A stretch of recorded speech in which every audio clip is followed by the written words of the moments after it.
down. Alright, let's go.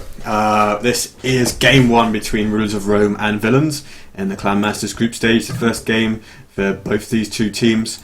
Rulers of Rome have got a mixture of players from different countries. They're a pretty high rated team in comparison to Villains. Most of their players are 1800, give or take 100 points or so. The Villains team is a mix of kind of 1500 and 1600 players. But the Villains team has a lot of experience playing together. They play together all the time in random rated games on more or less daily basis. There's about 10 or 15 of them, I think, in total that play a lot together, always on TeamSpeak. They even hosted their own LAN party in, I think, in Bergen in Norway. And they have very good teamwork, and they have taken games with surprise strategies that they've worked on in advance. They always sign up for tournaments. Just love playing together as a group of friends, and that's what it's all about at the end of the day. No point playing AOC if you're not going to enjoy it with friends. And Rulers of Rome, I don't know too much about all of these players. Obviously, of note is Jon Snow, otherwise known as Terra, and a very famous arena player. I don't think he quite got the same level on other maps, so it'd be interesting to see. And Angelina Jolie is an interesting player. He's probably one of the best Dutch players at the moment, certainly in 1v1 Arabia. So, a team game Arabia will suit him as well. He's reached 2k of late, and played some good rated game results against people like Archcoven, etc. And a player who's been on the rise, certainly. So I make Rulers of Rome favourites for this game, this series. But I'll be expecting Villains to come up with something at some point, especially for their home map, and try to take a game like 3-1 or something. Let's have a look at the civs. This was team random, of course, so both sets of players not knowing what they were going to be playing until the game loaded in. And we've got Saracens, Britons, Teutons, and Koreans. That's a very kind of late game oriented civ lineup of those like Saracens, Koreans, and Teutons. It's going to be fun, I think. Let's quickly work out where the flanks are.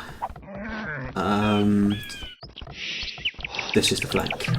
Right, so for Rulers of Rome, we've got EOT Recon. Now that's interesting because EOT is a CS clan, I think, but this guy plays RM. I think he's one of the guys in that EOT clan that came over to CS from RM originally. So, very well versed in RM, and I think he's got a good rating, like 1700 or something. He's playing Saracen's flank in the teal colour. His pocket's Hannibal. I don't really know much about him. Overlay's telling me he's French, but that's the extent of my knowledge about him. He's playing Britain's pocket. I guess these two would have liked to have been in opposite positions, perhaps. But Britain boom in the pocket as well is really strong, and then you can go and support your flank really fast in a early imp. Then Angelina Jolie, Korean pocket, the nightmare. So his flank is Terra. I'll probably call him Terra rather than Jon Snow because that's how he's better known as. Terra's playing Teuton flank. So not the best civ positions for ROR, but it's probably going to be the same as we look to the other side as well, because some of the civs in this game are ones which aren't ideal for, say, being pocket or something. Normally you pocket on Arabia, you're doing knights, for example, but if you're Saracens, you don't want to overinvest into knights because then you can't upgrade to cavalier and such. And there are civs here where you need to be making transitions to different army compositions. So I guess it's you need more skill to do that potentially than to just sit in the pocket as Huns and just keep spamming knights and then cavaliers and paladins. Your economy balance needs to change as the game goes on. Anyway, we see Kong going for a drush. Yes. He's like 1650 1v1, I think. He's in the blue as the Britons, so that's nice for the Norwegian team. Villains, his pocket is going to be Ravelbach, Koreans. Ravelbach is the kind of leader of this team and one of their best players.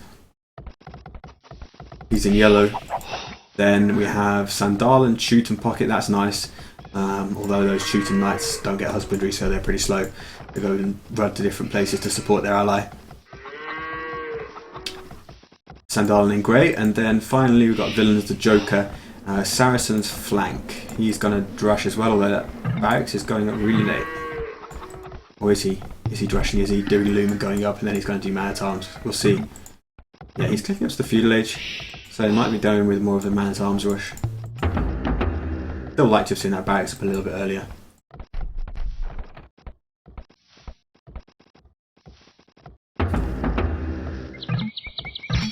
Okay, so drush is coming together on the northern flank between Kong and Terra. Looks like Terra probably got the better of that. He didn't suffer any damage. Oh, they were attacking the scout, I was going to say. Yes. But those militia looking in better shape for Kong. Down here, the drush for Recon is going to be forced towards the TC, or to go the long way around, so we'll return to the north. Feudal Ages kicking in for 2 pockets there. What populations did they go up on? Kind of low. 26 up in Korean pocket, I guess.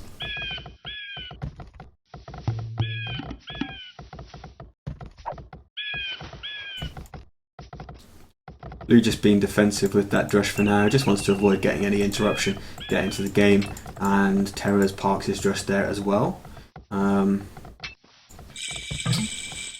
But red and orange chose to go up a little bit later. Slightly higher population in the pockets for ROR, and the drushes come together. The scout for Terra will go down, but otherwise Terra's doing far better at the drush. He's more or less cleaning up the blue militia there. He had a kind of better focus fire in the fight, and also he had the benefit of Angelina Jolie's scout being there to help out. So Terra's free to apply some pressure there. In the south, the drush from Recon has completed that lap of Purple's base and is going to go into on the berries. I almost see a skeleton there.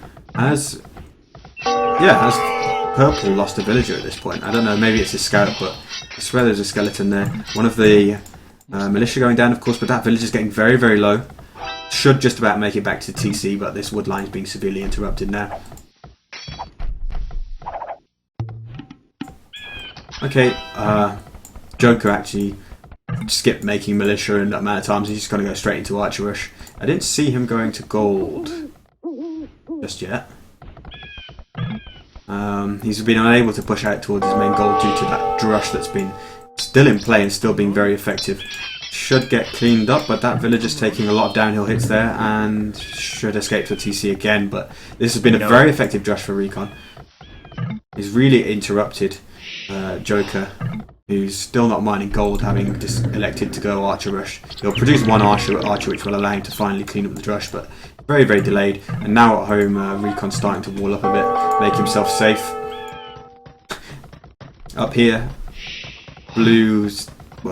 Terra in the green actually still got his militia park there. Looks like there's a bit more fighting, but those are just all scouts going down. Don't think Blue's lost a vill at this point, or he's lost 4 deaths, and that's 3 villagers and a scout. So Terra didn't pick a vill just yet.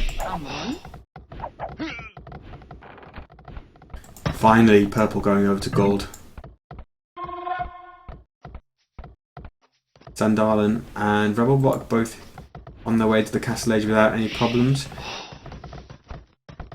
Although Red is going to beat them to the Castle Age, even though he clicked up to the Feudal Age later. So it's actually, it seems like the Norwegian pocket players may have been a bit delayed in that transition from reaching the start of Feudal Age to clicking up to Castle Age.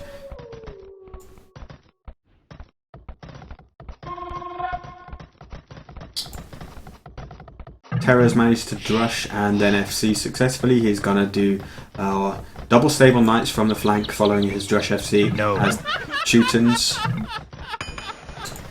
which means Blue is going to come under a lot of pressure.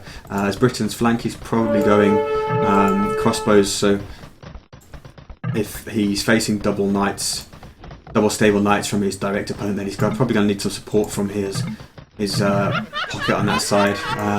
Angelina Jolie's going to do 1 stable knights and try and boom in the pocket as Koreans by the looks of it, and then Rabelbach dropping a TC straight away, just 1 stable for now, so it's going to be 1 stable and crossbows versus 3 stables to start off with for the Rulers of Rome team, which could see blue struggling to hold out against a lot of knights.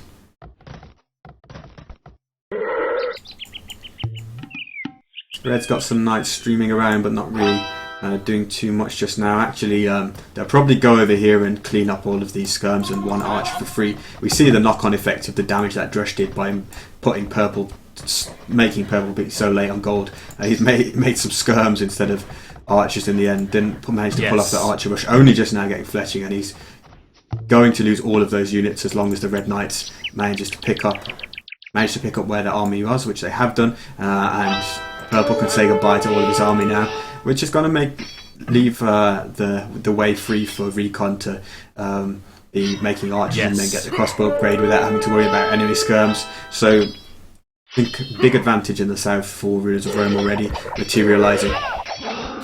This is pretty dangerous up here. That knight managing to get in through that wall, and there are 1, 2, 3, 4 plus the one that's gone down. That's 5 villagers in there with that knight.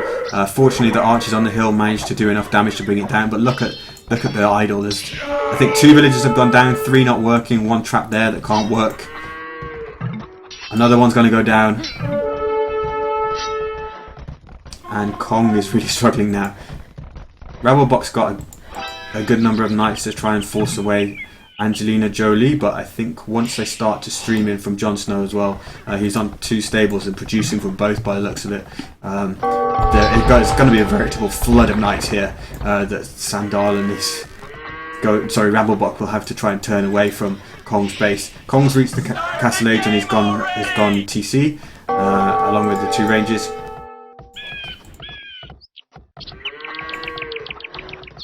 If they ever get their chance, I think they need to try and build a wall across here, because then they could use this hill to defend.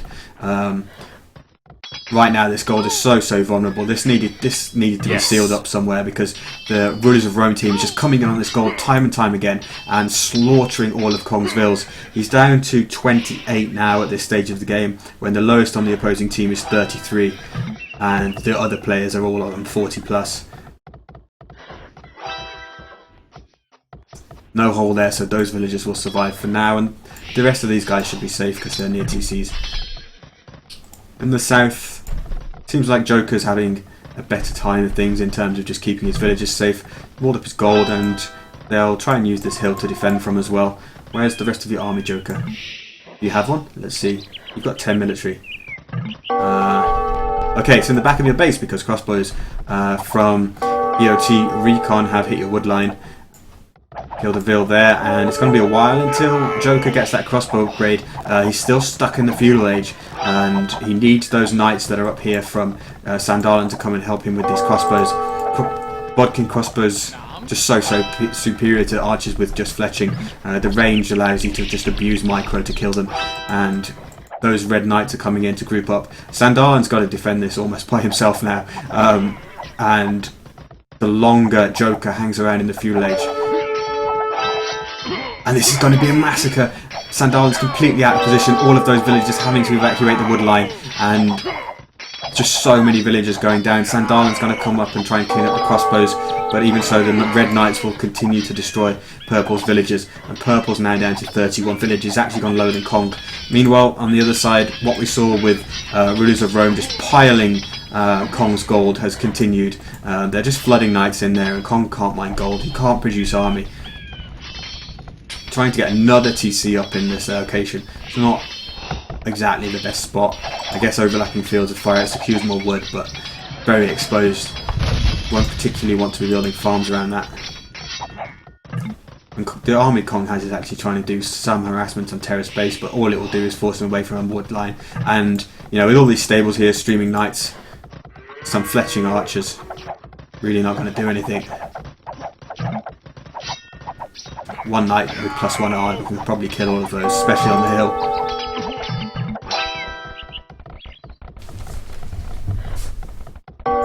And Purple's just suffering more and more losses. This could be another 10 villagers go down if these don't all run. And Red's coming in with another 8. They are absolutely flooding knights to both villains' flanks right now, and the villains' flanks are just crumbling.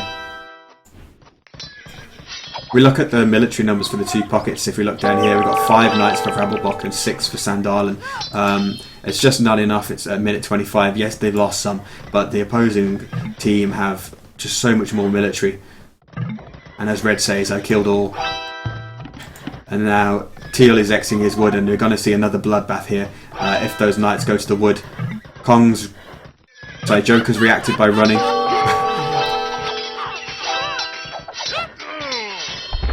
But once again, Sandalen's just not here with enough.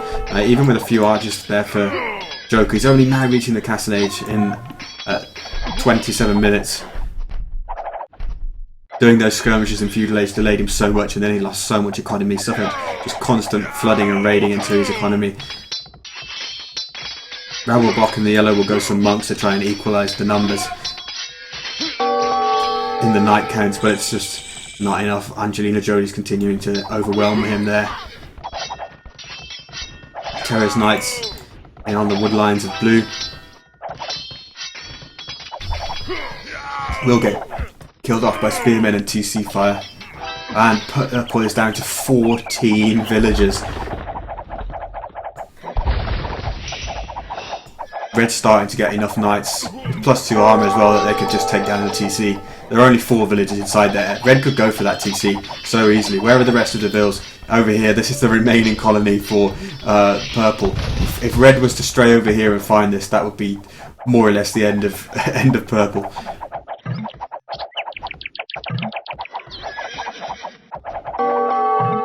Two more here gonna go down.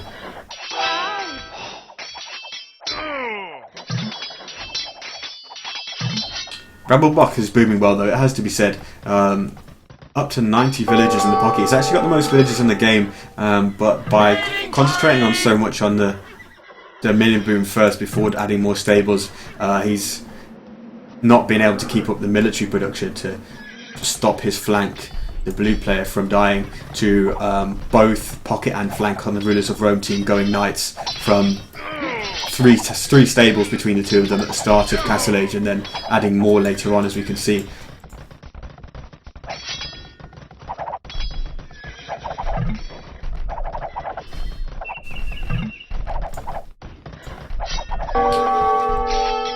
Orange says I'm on pocket killing the stables. Yep. Rabelbach can't respond to this. Just doesn't have the numbers. What the upgrades like on his knights? Lacking +2 armor as well at this point. Down here, Joker's TC has been destroyed. He's down to 9 villagers, all of whom have built a new TC over here. But Red could easily come over here and take down that TC with those knights. +2 and forging done. Late bowsaw for Rabelbach. That's a really troubling thing to see when you've already got a weak economy because you're Koreans, to miss bowsaw until minute 31. Then again, to be fair, Recon has done the same thing, but he's not been under so much pressure. Or his team haven't been under so much pressure, that's for sure.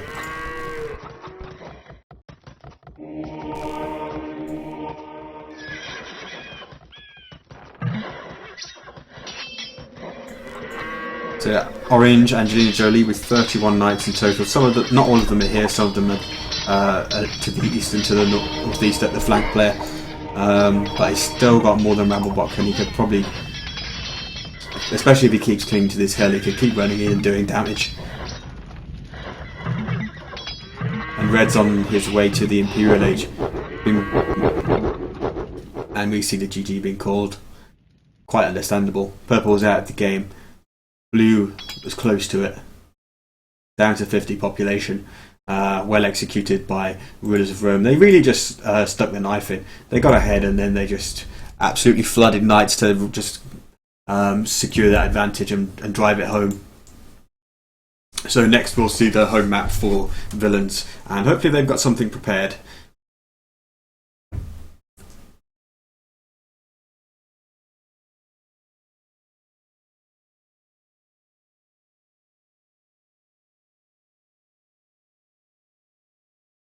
like watching Leo versus Tyrant.